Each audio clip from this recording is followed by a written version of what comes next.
ദൈവത്തിൻ്റെ അതിപരിശുദ്ധമായ നാമം വാഴ്ത്തപ്പെടുമാറാകട്ടെ. വീണ്ടും വരുന്നവനായ യേശുക്രിസ്തുവിൻ്റെ നാമത്തിലുള്ള സ്നേഹവന്ദനങ്ങളെ ആദ്യമായിട്ട് ഞാൻ അറിയിച്ചു കൊള്ളുന്നു. ഇന്ന് CSI മലബാർ മഹാ ഇടവകയായി യുവജന സഖ്യ ഞായറാഴ്ചയായിട്ട് നമ്മൾ കൊണ്ടാടുകയാണ്. മലബാർ മഹാ ഇടവകയിലെ എല്ലാ സഭകളിലും ആരാധനയ്ക്കും ദൈവവചന ശുശ്രൂഷയ്ക്കും ഓരോ യുവജനങ്ങളും ഇന്ന് നേതൃത്വം വഹിക്കുകയും ചെയ്യുന്നു. സ്കോട്ടിഷ് എഴുത്തുകാരനും പ്രസിദ്ധ നാടകകൃത്തുമായിരിക്കുന്ന JM ബാരിയുടെ വാക്കുകൾ ശ്രദ്ധേയമാണ്. അദ്ദേഹം ഇപ്രകാരമാണ് പറഞ്ഞത്: "I am youth, I am joy, I am a little bird that has broken out of an egg." ഒരു പക്ഷിക്കുഞ്ഞ് ഒരു മുട്ടയിൽ നിന്ന് പുറത്തു വരുമ്പോൾ ഒരു പുതിയ ലോകം ആ പക്ഷിക്കുഞ്ഞിൻ്റെ മുമ്പിലുണ്ടാകുന്നു.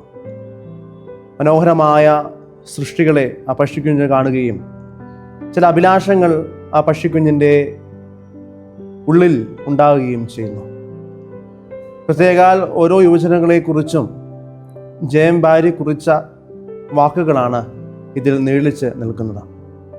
പുത്തൻ പ്രതീക്ഷകളുമായിട്ട് നവവസന്തമായി നവസാധ്യതകളെ തിരിച്ചറിയുവാൻ കഴിവുള്ള ഒരു യുവ കാലഘട്ടത്തിൽ കൂടെ ഓരോ യുവജനങ്ങളും ഈ നാളുകളിൽ സഞ്ചരിക്കുന്നു എന്നാണ് JM ബാരിയുടെ വാക്കുകളിൽ നീളിച്ച് നിൽക്കുന്നത്. അല്പനേരത്തെ ചിന്തയ്ക്കായിട്ട് നമുക്ക് ഇന്ന് ലഭ്യമായിരിക്കുന്ന ചിന്താവിഷയം യുവത്വം അല്ലെങ്കിൽ യുവജന സഖ്യം ക്രിസ്തുവിനോടൊപ്പം പ്രവർത്തന പദങ്ങളിൽ പങ്കാളികളാകുന്നു എന്നുള്ളതാണ്.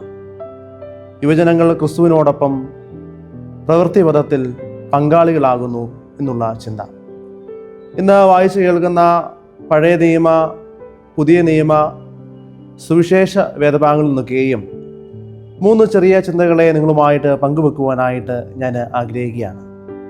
ഇന്നത്തെ പഴയ നിയമ വേദഭാഗം ദാനിയേൽ പ്രവാചകന്റെ പുസ്തകം, അതിൻ്റെ 1-ാം അധ്യായം 1 തുടങ്ങി 17 വരെയുള്ള വേദഭാഗങ്ങളെ ആസ്പദമാക്കി ചിന്തിക്കുന്ന ഒന്നാമത്തെ ചിന്ത എന്ന് പറയുന്നത് പ്രവൃത്തിയിൽ അധിഷ്ഠിതമായ വിശ്വാസം എന്നുള്ളതാണ്. പ്രവൃത്തിയിൽ അധിഷ്ഠിതമായ വിശ്വാസം.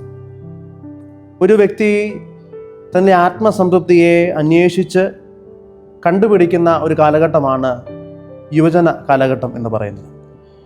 ജീവിതത്തിലെ പുതിയ ചുറ്റുപാടുകളെ തിരിച്ചറിഞ്ഞ് അതിനോട് പൊരുത്തപ്പെട്ടുകൊണ്ട് ജീവിക്കുവാനായിട്ട് ഓരോ യുവജനങ്ങളും ഈ നാളുകളിൽ ശ്രമിക്കുന്നു എന്നുള്ളതാണ്.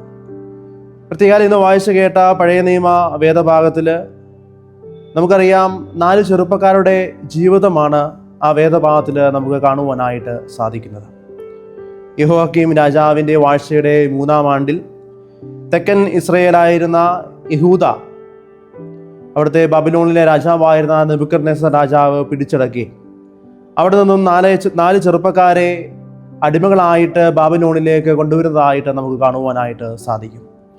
ദാനിയേൽ, ഹനന്യാവ്, അസര്യാവ്, മീശായേൽ എന്നുള്ള 4 ചെറുപ്പക്കാർ അടിമകളായിട്ട് ബാബിലോണിലേക്ക് കടന്നു വരികയാണ്.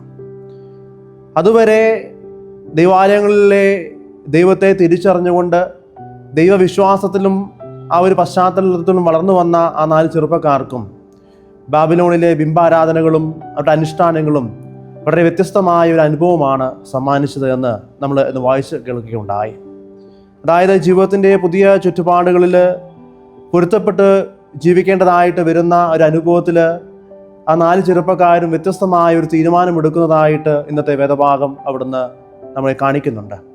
അതായത് രാജാവിൻ്റെ ഭക്ഷണം കൊണ്ട് ഒരിക്കലും തങ്ങളുടെ ശരീരത്തെ അശുദ്ധമാക്കില്ല എന്നുള്ള ഉറച്ച തീരുമാനം അവരെടുക്കുകയും കരിസനോട് 10 ദിവസത്തേക്ക് ഞങ്ങൾക്ക് വെള്ളവും പച്ചക്കറികളും മാത്രം തരണമെന്ന് ആവശ്യപ്പെടുകയും അപ്രകാരം ഒരു ശ്രമം ആ 4 ചെറുപ്പക്കാർ അവിടെ നടത്തുന്നതായിട്ട് നമുക്ക് കാണുവാനായിട്ട് സാധിക്കുന്നുണ്ട്.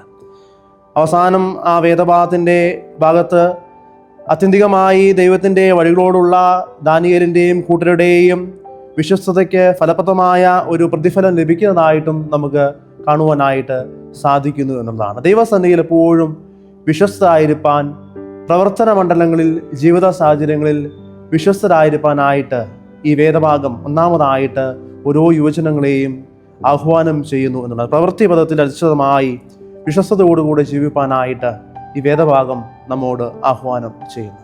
ഇന്നത്തെ ലേഖന വേദഭാഗം അപ്പോസ്തല പ്രവൃത്തികൾ 6-ാം അധ്യായം 1 തുടങ്ങി 7 വരെയുള്ള വേദഭാഗങ്ങളാണ്. ഈ വേദഭാഗത്തെ ആസ്പദമാക്കി നമ്മുടെ രണ്ടാമത്തെ ചിന്ത എന്ന് പറയുന്നത് പ്രവൃത്തിയിൽ അധിഷ്ഠിതമായ സേവനം എന്നുള്ളതാണ്.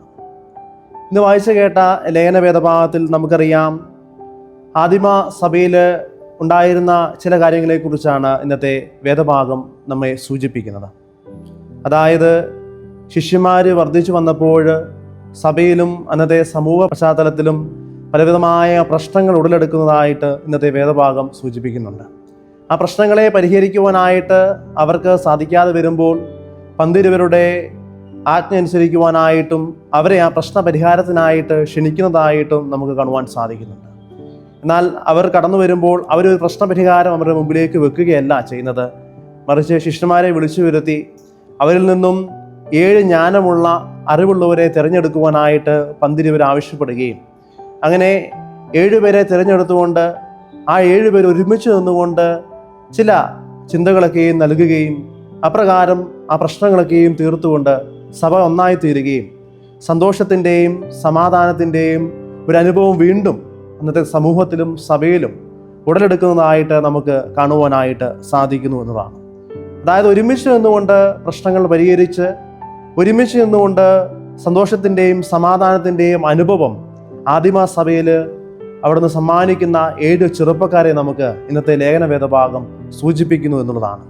പലപ്പോഴും നമ്മൾ ഇന്നായിരിക്കുന്ന നമ്മുടെ സമൂഹം ഒന്നെടുത്ത് പരിശോധിക്കുമ്പോൾ പ്രണയ കൊലപാതകങ്ങളുടെയും അല്ലെങ്കിൽ മത്സരബുദ്ധിയോടുകൂടി എന്തിനേയും വീക്ഷിക്കുകയും കാണുകയും ചെയ്യുന്ന ഒരു യുവജനങ്ങളുടെ കാലഘട്ടത്തിൽ നമ്മൾ ജീവിക്കുമ്പോൾ അനുരഞ്ജനത്തിൻ്റെ സേവനത്തിൻ്റെ ശുശ്രൂഷ ചെയ്യുവാനായിട്ട് ലേഖന വേദഭാഗം നമ്മോട് ആഹ്വാനം ചെയ്യുന്നതായിട്ട് നമുക്ക് കാണുവാനായിട്ട് സാധിക്കും. പ്രവൃത്തിയിൽ അധിഷ്ഠിതമായി സേവന നിരതരാകുവാനായിട്ട് രണ്ടാമതായിട്ട് ഈ വേദഭാഗം ഓരോ യുവജനങ്ങളെ അവിടുന്ന് വിളിക്കുന്നതായിട്ട് നമുക്ക് മനസ്സിലാക്കുവാൻ സാധിക്കും. മൂന്നാമത്തെ നമ്മുടെ ചിന്ത എന്ന് പറയുന്നത് ഇന്നത്തെ സുവിശേഷ വേദഭാഗമായ യോഹന്നാൻ്റെ സുവിശേഷം 1-ാം അധ്യായം 35 തുടങ്ങി 42 വരെയുള്ള വേദഭാഗമാണ്. മൂന്നാമത്തെ നമ്മുടെ ചിന്ത പ്രവൃത്തിപദത്തിലെ സാക്ഷ്യം എന്നുള്ളതാണ്. പ്രവൃത്തിപദത്തിലെ സാക്ഷ്യം. നമുക്കറിയാം, യോഹന്നാൻ സ്നാപകനെയാണ് ഇന്ന് വായിച്ചു കേട്ട സുവിശേഷ വേദഭാഗത്തിൽ നമ്മൾ കാണുന്നത്. അതായത് യോഹന്നാൻ സ്നാപകനെ കുറിച്ച് വേദപുസ്തകം പറയുന്നത് ക്രിസ്തുവിൻ്റെ വഴിയൊരുക്കുവാനായിട്ട് കടന്നു വന്നവനാണ് യോഹന്നാൻ സ്നാപകൻ എന്നാണ്.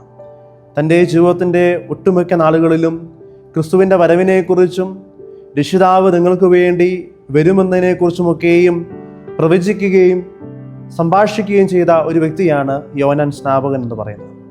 എന്നാൽ വളരെ സുപ്രധാനമായ ഒരു കാര്യം യോഹന്നാൻ സ്നാപകൻ ചെയ്യുന്നതായിട്ട് ഇന്ന് വായിച്ചു കേട്ട സുവിശേഷ വേദഭാഗത്തിൽ നമ്മൾ കാണുന്നുണ്ട്.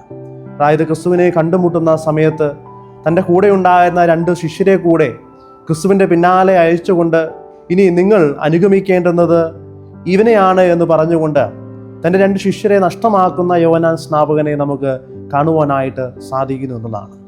പലപ്പോഴും നമ്മളൊക്കെ പറയുന്ന ഒരു സ്റ്റേറ്റ്മെൻ്റ് ഉണ്ട്, action speaks more than words എന്നുള്ളതാണ്.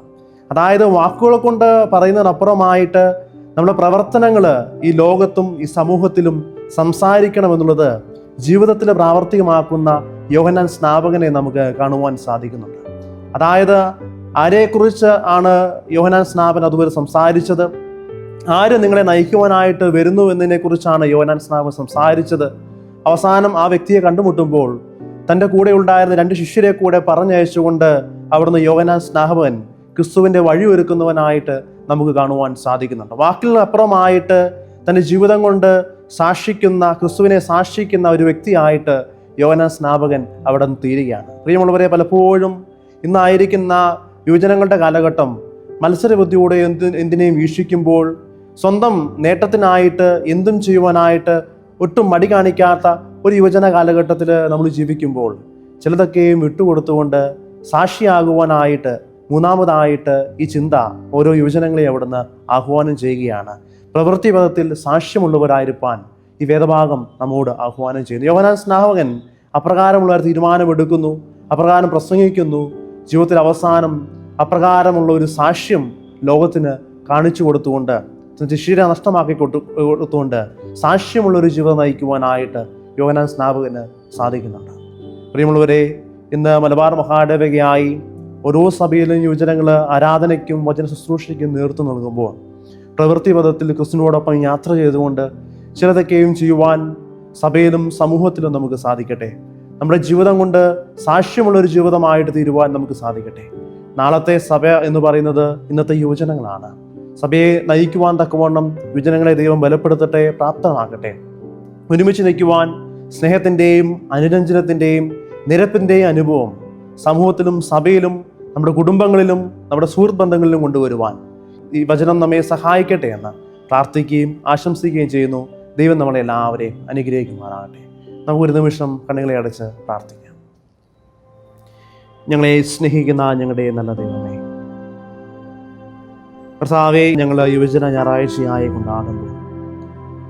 ഓരോ സഭയിലും കർത്താവേ, അവിടുത്തെ മക്കൾ ആരാധനയ്ക്കും വചന പ്രഘോഷണത്തിനും നേതൃത്വം വഹിക്കുകയാണല്ലോ. പ്രത്യേക കർത്താവേ, ഞങ്ങളുടെ വാക്കുകൾക്കപ്പുറമായി ഞങ്ങളുടെ പ്രവർത്തനങ്ങൾ സംസാരിക്കുവാൻ ഈ നാളുകളിൽ നീ സഹായിക്കണമേ. ഞങ്ങളുടെ ഓരോ യുവജനങ്ങളെയും ഓരോ യുവജന സഖ്യത്തെയും ഓരോ സഭകളെയും തിരുക്കരങ്ങൾ സമർപ്പിച്ചുകൊണ്ട് ഞങ്ങൾ പ്രാർത്ഥിക്കുന്നു.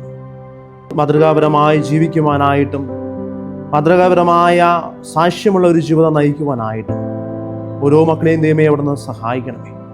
ആരായക്ക് നേതൃത്വം നൽകുന്ന പ്രിയമക്കളെ അനുഗ്രഹിക്കണമേ, ബലപ്പെടുത്തണമേ. തുറന്നു കർത്താവേ, സഭയിലും സമൂഹത്തിലും സേവനം ചെയ്യുവാൻ പ്രിയമക്കളെ അവിടുന്ന് ബലപ്പെടുത്തണമേ. ഞങ്ങളുടെ പ്രാർത്ഥനയും യാചനയും കേൾക്കണം. യേശു ക്രിസ്തുവിൻ നാമത്തിൽ തന്നെ ആമേൻ.